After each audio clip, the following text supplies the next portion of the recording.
Emotional intimacy में बहुत छोटी-छोटी चीज़ें होती हैं।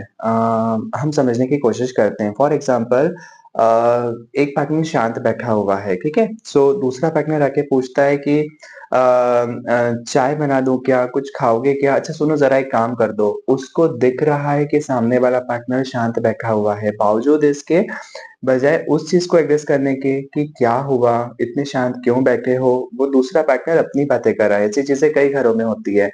यहाँ पे इमोशनल इंटीमेसी ब्रिज होती है और अगर पहला पार्टनर बोल देता है या वो कुछ अपसेट है और इस तरह से रिएक्ट करता है कि नहीं, तो सामने वाला बोलता है, "इस तरह से क्यों बात कर रहे हो? मैं तो सिर्फ़ पूछा ही था।" है ना? और अगर वो कुछ भी रिस्पॉन्स नहीं करता है और वो बोलता है कि तुम समझ पा रहे हो कि मैं शांत क्यों बैठा हूँ? तो सामने वाला इज़ लाइक, "अरे मैंने मैंने क्या किया? मैंने तो कुछ नहीं बोला।" एग्ज़ैक्टली यही तो प्रॉब्लम है कि आपने कुछ नहीं बोला। वहाँ पे वो चाहता है कि आप कुछ बोलो। स्थितियों को समझ के, सिचुएशन को समझ के, पार्टनर की इमोशन स्थिति को समझ के उस हिसाब से रिस्पॉन्स करना बहुत इम्पोर्टेंट होता है रिलेशन में। यहाँ पे होती है इमोशनल इंटीमेसी, यहीं पर वो काम करती है। सो अगर आपका कोई पार्टनर शांत बैठा है तो आप उससे पूछ सकते हो, "क्या हुआ? Any problem?"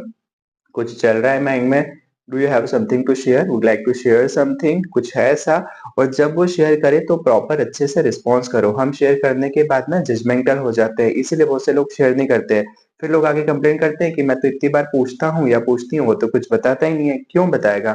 पहले 3-4 बार जो उसने बताया उस पे तुम्हारा रिस्पॉन्स कैसा रहा? ये चीज़ हमेशा नोटिसेबल होगी। वो हम नहीं करते नोटिस।